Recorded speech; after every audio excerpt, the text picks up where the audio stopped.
The alarm screamed through the quiet halls of Serenity's watch. "Commander." Valtar dropped his morning meal and ran to the bridge. His blue skin turned pale as he read the warning on his screen. Class 15 Deathworld vessel detected. The words made no sense. Class 15 was just a number on old charts. No species could survive a world that dangerous. The worst planets known to science were only Class 8. Even those worlds killed most life forms within days. "Sir, are you sure this is right?" asked his second officer, Jenka. Her forearm shook as she checked the sensors again and again. "Run the scan 5 more times," Valtar ordered. His voice stayed calm, but his heart beat fast. "Check every system. Look for errors." The bridge crew worked in silence. These aliens had served together for 10 years. They trusted their equipment and each other. But this reading seemed impossible. 10 minutes later, Jenka looked up. "Sir, all scans showed the same result. One ship, unknown design, unknown species. Biosignatures match Class 15 Deathworld origins." Valtar stared at the main screen. The ship appeared as a small dot on their long-range sensors. It moved toward Kepler-4 42b, the best planet in this new system. 3 worlds here could support life. The middle planet was perfect for colonies. Rich soil, clean water, and valuable crystals under the ground. "Distance to target?" he asked. "The unknown ship will reach Kepler-4 42b in 6 hours, came the reply. "Our Council fleet is still 3 days away." Valtar felt his stomach drop. The Council had planned this mission for 2 years. 5 different species worked together to claim this system. They brought the best ships, the smartest scientists, and the most skilled diplomats. But someone else got here first. Someone from a world so deadly that survival there seemed impossible. "Send an emergency message to Admiral Zeftos," Valtar ordered. "Priority Alpha. Tell him we had a situation." As his crew worked, Valtar studied the strange ship on his screen. It was bigger than most exploration vessels. The hull looked dark and strong. No windows showed on the outside. The design was unlike anything in the galactic database. "Sir, we're getting more readings," Jenka said. "The ship is slowing down near the planet. It's already starting to build something." "What do you mean, building something?" "Small objects are coming from the main ship. They're moving toward the planet's surface. It looks like construction equipment." Valtar's hands shook as he gripped his chair. These aliens were not just visiting. They were claiming the planet. Right now, while the Council fleet was still days away. "Try to contact them," he said. Standard first contact message. All frequencies. The communication officer, a small purple alien named Kixta, worked at his station. "Broadcasting now, sir." Standard greeting in Galactic Basic. No response yet. Hours passed. The unknown ship continued its work. More small vessels moved between the ship and the planet. Whatever they were building grew larger. "Sir," Kixta called out. "We're getting a response. Put it on speakers." The bridge fell silent. Every alien held their breath. First contact was always dangerous. But first contact with a Deathworld species was legendary. Old stories told of warriors who fought stars themselves. Static filled the air. Then a voice spoke. It was calm, clear, and spoke perfect Galactic Basic. "Greetings. This is Captain Sarah Chun of the UES Indomitable. We've been expecting you." The words hit the bridge like ice water. The voice belonged to a female of the unknown species. She spoke their language perfectly. Most shocking of all, she said they were expected. "How? How do they know our language?" whispered Jenka. Valtar raised his hand for silence. He pressed the communication button. "This is Commander Valtar of the Galactic Council Monitoring Station. Serenity's watch. You are in violation of exploration protocols. This system is claimed by the Galactic Council. A pause. Then the female voice came back, still calm. Commander Veltar, we appreciate your position. However, our records show this system was unclaimed when we arrived. We are establishing a mining operation according to galactic law. We welcome peaceful discussion. Your records? Veltar's voice cracked. What records? This system was just discovered 2 years ago. We have been aware of this system for some time. Our exploration ships have excellent range. We look forward to meeting your diplomatic team. The communication ended. The bridge stayed quiet for long minutes. Sir, the science officer spoke up. If they have records of this system, that means they have been watching us. They knew we were coming. Veltar nodded slowly. The truth was worse than he thought. This Deathworld species had not stumbled upon the system by accident. They had planned this. They knew about the Council's mission. They got here first on purpose. How long until Admiral Zeftos arrives? He asked. 68 hours at best speed. Veltar looked at the growing construction on his screen. In 68 hours, these humans would have a full base on the planet. The best sites would be taken. The richest mining areas would be claimed. But that was not the worst part. The worst part was simple. Somewhere in the galaxy was a world so dangerous that it created these humans. A world that killed almost everything, but made the survivors strong enough to reach the stars. And now those survivors were here. Keep watching them, Veltar ordered. Record everything. The Admiral will want to see what we're dealing with. As his crew returned to work, Veltar stared at the unknown ship.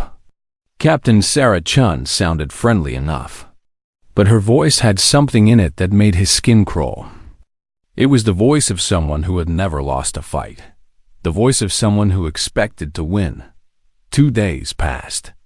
The human base grew larger every hour. More ships arrived from somewhere beyond their sensors. By the time the Council fleet reached the system, the humans had built a full mining station and defensive platforms around the planet. They had not just arrived first. They had taken control. Dr. Kethera had never been so scared of a number before. Class 15. She stared at her research screen and read the same data again and again. Her 6 tentacles shook as she worked. The Council fleet was rushing toward Kepler 442, but Admiral Zeftos needed answers. What was a Class 15 Deathworld? What kind of species could survive there? Dr. Kethera was the best xenobiologist in the fleet. If anyone could find answers, it was her. But the answers she found were terrifying. The Deathworld classification system went from 1 to 10. At least, that was what everyone thought. Most space-traveling species came from Class 3 or 4 worlds. These were planets with some dangers, but life could grow and learn. Dr. Kethera's own species, the Volani, came from a Class 4 world. Their planet had strong storms and dangerous animals, but families could live safely in cities. Children could play outside without dying. Class 5 worlds were much worse. Only 2 species in galactic history came from Class 5 planets. These worlds had extreme weather, deadly diseases, and animals that ate everything. Most life forms died quickly on Class 5 worlds. But Class 15? That number should not exist. Dr. Kethera dug deeper into the old files. The classification system had been created thousands of years ago by the first galactic scientists. They made room for higher numbers just in case. But no one ever found a world worse than Class 8. Until now. Her computer finally found data about the human home world. The file was marked as theoretical study only. Scientists had created it as an example of the worst possible planet. They never thought such a place could really exist. The planet called Earth was a nightmare. Over 4 billion years, 99% of all species on Earth had died. Not just individuals. Entire species. The planet had been frozen solid several times. The air had been poisoned for millions of years. Rocks from space had hit the planet and killed most life. But somehow, life kept coming back.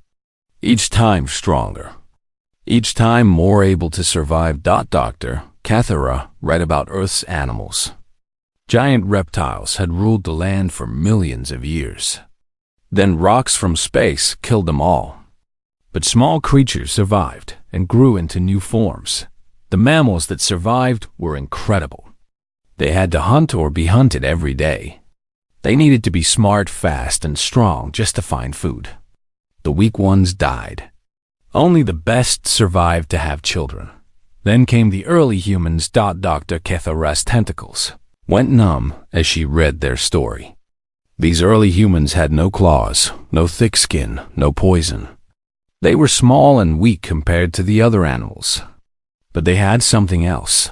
They had minds that turned everything into a weapon. Humans learned to use rocks as tools. They learned to make fire. They learned to work together to kill animals much bigger than themselves. While other species adapted their bodies, humans adapted their thinking. But Earth was not finished with them. The planet froze again and again. Each ice age killed most humans. The survivors had to be smart enough to find food in the ice. They had to be tough enough to live in caves. They had to be brave enough to hunt giant animals in the snow. Then the ice would melt. The survivors would spread across the world. They would grow in numbers. Then another ice age would come and kill most of them again. This happened dozens of times. Each time, only the smartest, strongest, and most determined humans survived. Each time, they passed these traits to their children. Dr. Cathara found records of human history after the last ice age. It was a story of constant war. Humans fought each other for land, food, and resources. They created weapons that could kill from far away. They built cities and then destroyed them. But each war made them better at fighting. Each challenge made them smarter. They learned from every mistake and every victory. The doctor's screen showed human technological progress. In just 300 years, they went from simple machines to space travel. Most species took thousands of years to reach the stars. Humans did it while fighting wars on their home planet. Admiral, Dr. Cathara called through her communicator. I have the information you requested. Admiral Zeftos appeared on her screen. The tall, gray alien looked tired. What did you find, Doctor? Sir, Class 15 Deathworld designation means that humans evolved under the worst possible conditions. Their planet tried to kill them for millions of years. Only the strongest and smartest survived. What does that mean for us? Dr. Cathara looked at her notes. It means they are not just tough, sir. They are problem solvers. Their evolution was based on competition and survival. They see challenges as things to overcome, not things to avoid. Are they dangerous? The doctor paused. How could she explain what she had learned? Sir, they are predators. Not just of animals, but of problems themselves. If something tries to kill them, they study it, understand it, and then kill it back. That is how they survived their world. But they seem reasonable in their communications. Yes, sir. But that might be the most dangerous thing about them. They are smart enough to know when to fight and when to talk. A species that survived Earth does not waste energy on useless battles. Admiral Zeftos was quiet for a moment. Doctor, are you saying they planned this? Dr. Cathara looked at her data one more time. The human ship had arrived first. They knew the Council's language. They were prepared for contact. Sir, humans have been studying space for hundreds of years. They knew about other species long before today. If they are here first, they plan to be here first. The Admiral's face went pale. They have been watching us. I believe so, sir. And if they have been watching, They know our strengths and weaknesses. They know our ships, our weapons, and our tactics. What do you recommend, Doctor? Dr. Kethera closed her files. The data was clear. Humans were not just another alien species. They were something new. Something that had never existed in the galaxy before. Sir, I recommend extreme caution. These humans survived the worst planet in known science. They are designed by evolution to win. We should assume they are always 3 steps ahead of us. The communication ended. Dr. Kethara sat alone in her lab, thinking about Earth, a world so terrible that it created a species of survivors. A species that turned every challenge into strength. And now they were in space, looking for new challenges to overcome. The galaxy was about to change forever. Ambassador Silthara tried to stay calm as her shuttle approached the human ship. The UES Indomitable looked like a floating mountain of dark metal. No pretty curves like council ships. No bright colors or artistic designs. Just solid, practical, and somehow threatening. Remember, she told her team, these are first contact protocols. We represent the entire Galactic Council. Dr. Kethera sat beside her, holding a tablet full of notes about human biology. Ambassador, please be careful. Everything we know suggests these humans are extremely dangerous. They invited us for peaceful talks, Silthara replied. We must give them a chance. But inside, she was worried. The human mining operation had grown bigger in just 2 days. They worked faster than any known species. Their machines never seemed to rest. The shuttle entered the human ship's landing bay. The space was huge and filled with strange vehicles. Everything looked built for strength, not beauty. Human workers moved around in protective suits, but they moved differently than other species. They walked like hunters. Captain Sarah Chun met them at the airlock. She was smaller than Silthara expected. Humans stood on 2 legs and had only 2 arms. Their skin looked soft and their bones seemed thin. But Dr. Kethara had been right about their eyes. Human eyes faced forward, like all predator species.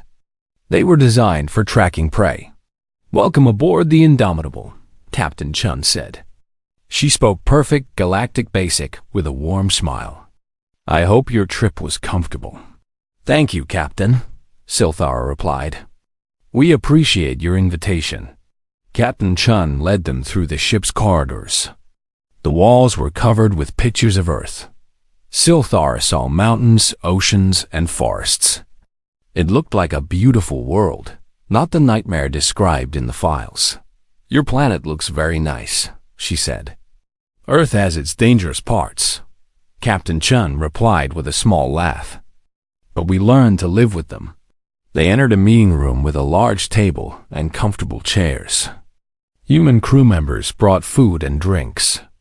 Everything seemed normal and peaceful. Silthara began to relax. Now then, Captain Chen said, sitting across from them. Let's discuss the Kepler 442 system. I understand the Council has claims here. Yes, Silthara said, opening her official documents. The Council discovered this system 2 years ago. We have legal rights to establish colonies according to galactic law. I see. Captain Chun looked thoughtful. Our records show this system was unclaimed when we arrived. We followed proper procedures and established our presence first. Dr. Kethara leaned forward. Captain, may I ask how long humans have known about this system? Several years, Captain Chen answered honestly. Our long-range surveys are quite thorough. Silthara felt a chill. You knew we were coming. We knew someone would come eventually. This is a valuable system. Captain Chun's smile never changed. But we believe in sharing resources. Perhaps we can work together. The Council has spent significant resources preparing this mission, Silthara said firmly. We cannot simply share what is rightfully ours. For the first time, Captain Chun's expression changed slightly. Her smile became smaller, and her eyes seemed to focus more sharply. Ambassador, I think there might be some confusion about the legal situation here. What confusion? Silthara used her most important diplomatic voice. The Council's claim is clear and documented. Yes, but Council law also states that actual presence establishes stronger claims than paper documents. We are here. We have infrastructure. We have begun operations according to galactic mining regulations. Dr. Kethara whispered urgently to Silthara. She's right. Presence law overrides discovery claims. Silthara felt her diplomatic training kick in. When legal arguments failed, economic pressure often worked. Captain, the Council controls most galactic trade routes. Any human operations here would face significant economic challenges without our support. Captain Chun nodded slowly. That's an interesting point, Ambassador. Are you suggesting that the Council might interfere with legal mining operations? I'm suggesting that cooperation benefits everyone, Silthara said carefully. And I'm suggesting that threats are not necessary between civilized species, Captain Chun replied. Her voice stayed calm, but something dangerous flickered in her eyes. The room became very quiet. Silthara realized she had made a mistake. This human captain was not afraid of economic pressure. She seemed to expect it. Before anyone could speak, an alarm started ringing through the ship. Captain Chen touched the device on her wrist. Chun here. Captain, we have 5 ships approaching the system. Configuration matches broken chain pirates. They appear to be targeting the mining operation. Captain Chun's expression did not change. Understood. Continue monitoring. She looked at the Council delegation. I'm sorry, but we have a small security situation. Pirates are attracted to new mining operations. Silthara stood up. Our ships can assist. The Council fleet has significant military capability. Thank you, but that won't be necessary, Captain Chun said calmly. We can handle this. Dr. Kethara looked confused. Captain, our sensors show 5 pirate vessels. That's a serious threat. Not really, Captain Chun replied. She seemed completely unconcerned.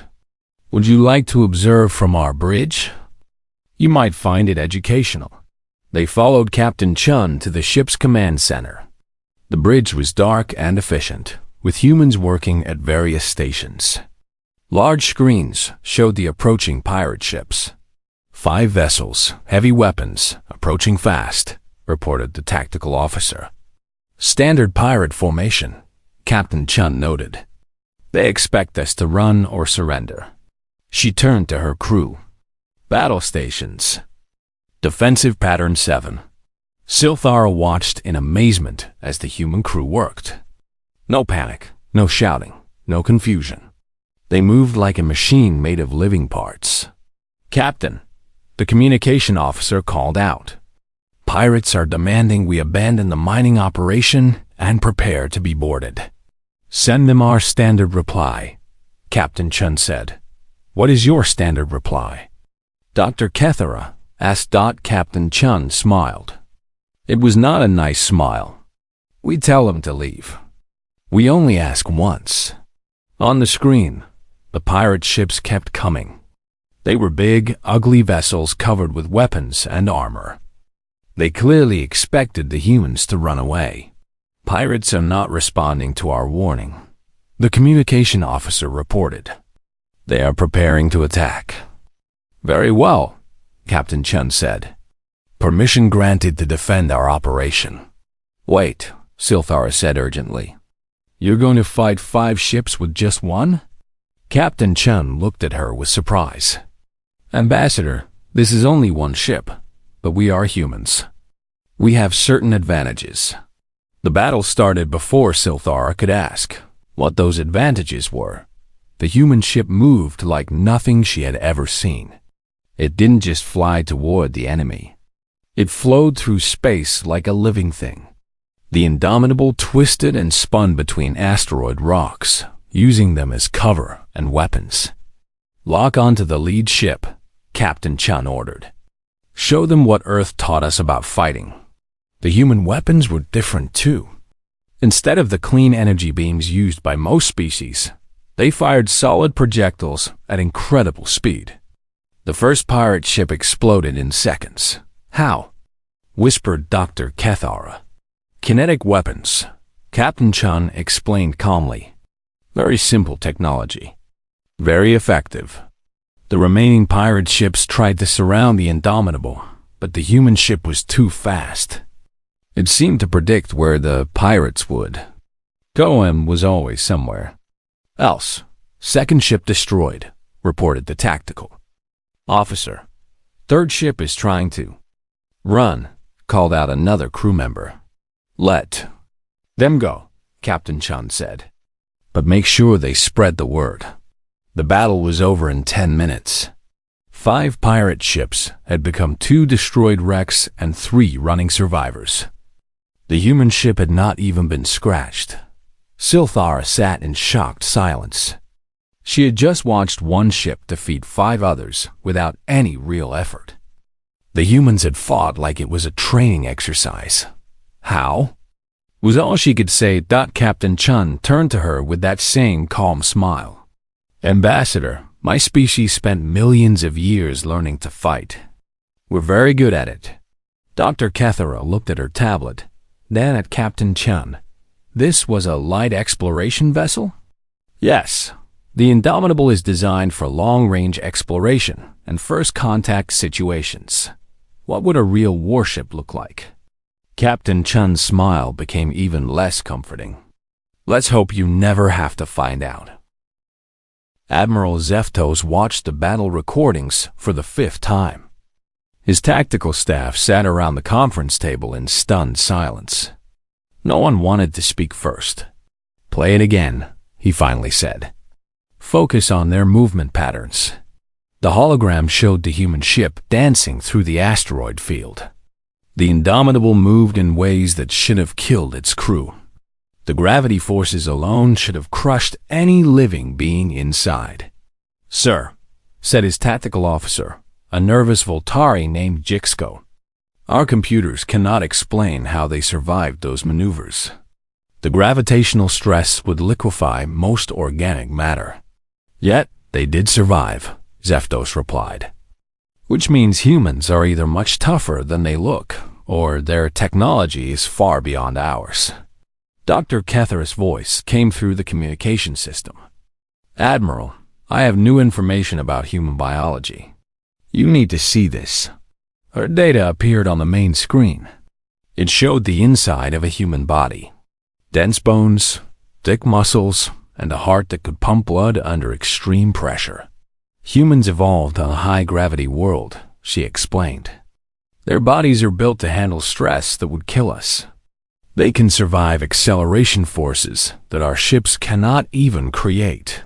Zeftos studied the biological data. What about their reaction speed? Extraordinary. Humans evolved as persistence hunters. They chase prey for hours or days until the target collapsed from exhaustion. Their nervous system is designed for long-term focus and quick responses. The Admiral looked at his staff. So they are naturally better at space combat than we are. It gets worse, sir, Dr. Kethara continued. I accessed their ship's database during the diplomatic meeting. The humans gave me limited access as a gesture of goodwill.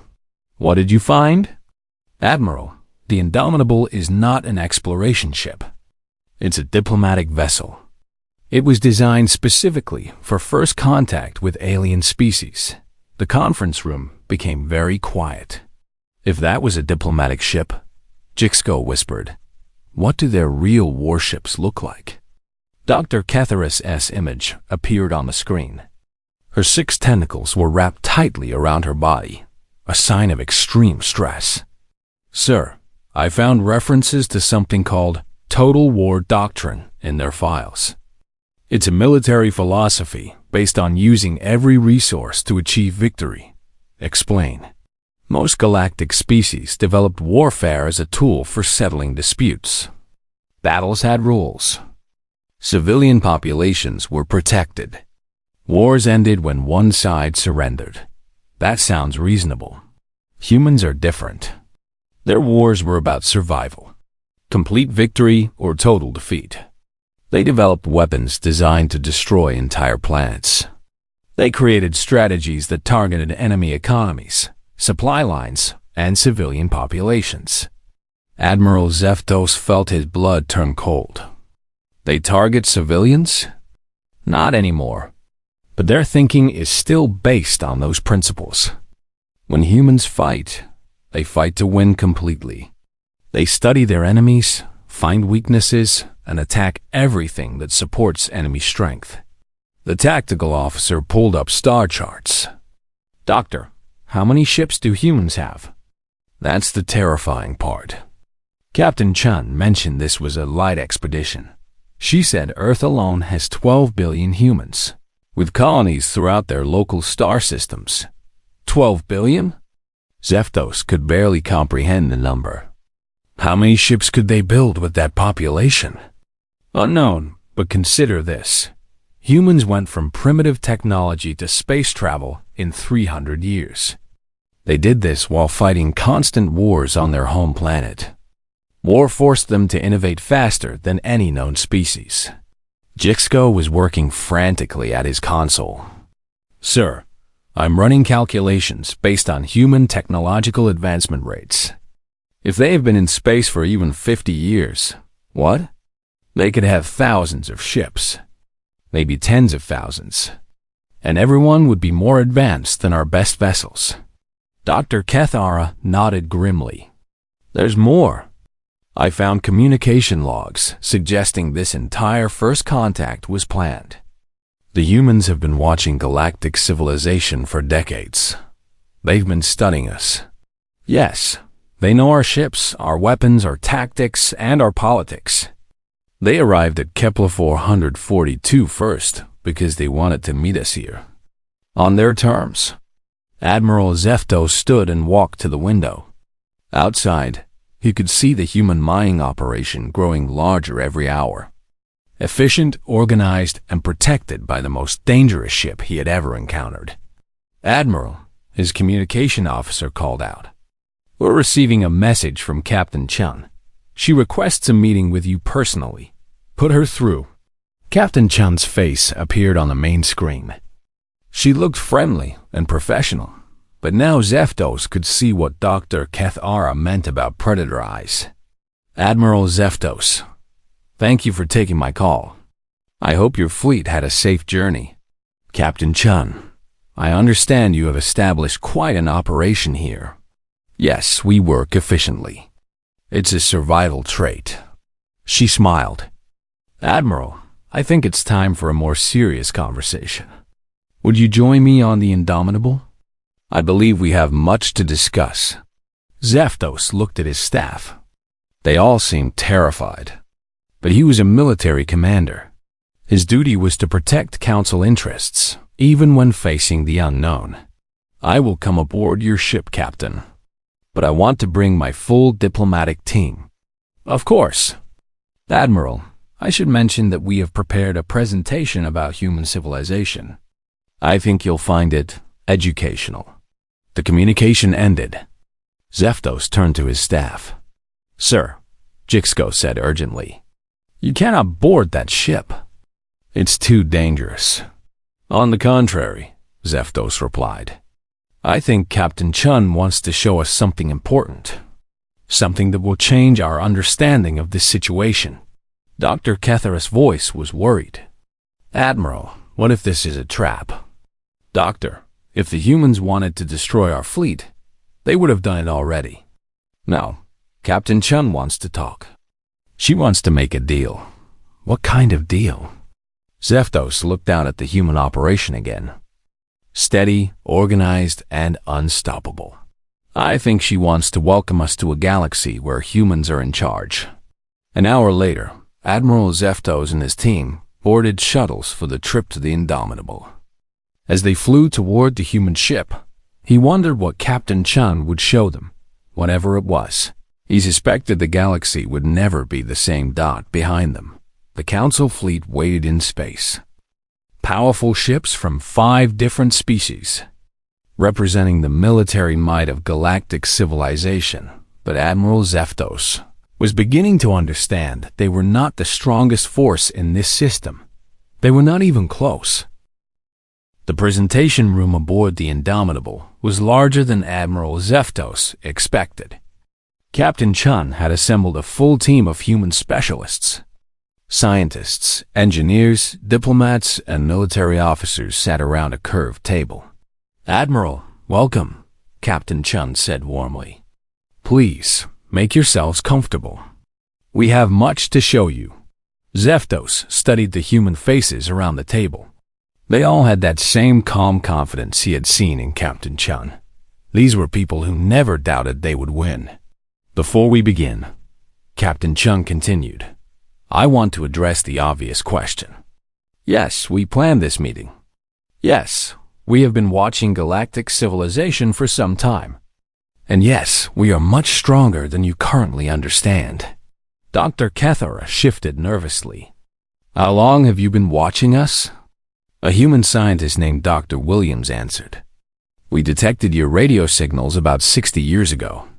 We've been studying your languages, your technology, and your politics ever since." 60 years? Ambassador Silthara looked shocked. "But that means we know everything about the Council," Captain Chun said simply. "Your ship designs, your military capabilities, your economic systems, and your diplomatic methods. We've been preparing for this moment for decades." Admiral Zeftos forced himself to stay calm. "What do you want from us?" Captain Chen activated a holographic display. It showed the local star region with hundreds of systems marked in different colors. "Red marks are human colonies," she explained. "Blue marks are known Council territories. Green marks are systems we believe the Council will explore in the next 50 years." Zeftos stared at the display. The red marks covered dozens of systems, far more than any Council intelligence had suggested. "How many colonies do you have?" he asked. "Currently, 47 star systems with permanent human presence," Dr. Williams replied. "Approximately 800 million humans living off Earth." The numbers hit like a physical blow. The entire Council had colonies in only 31 systems. Total Council population outside homeworlds was less than 200 million. "But Earth is still our primary world," Captain Chun added. 12 billion humans with industrial capacity to support major expansion. Major expansion into where? Silthara asked. The holographic display changed. New red marks appeared, spreading across the map like a growing infection.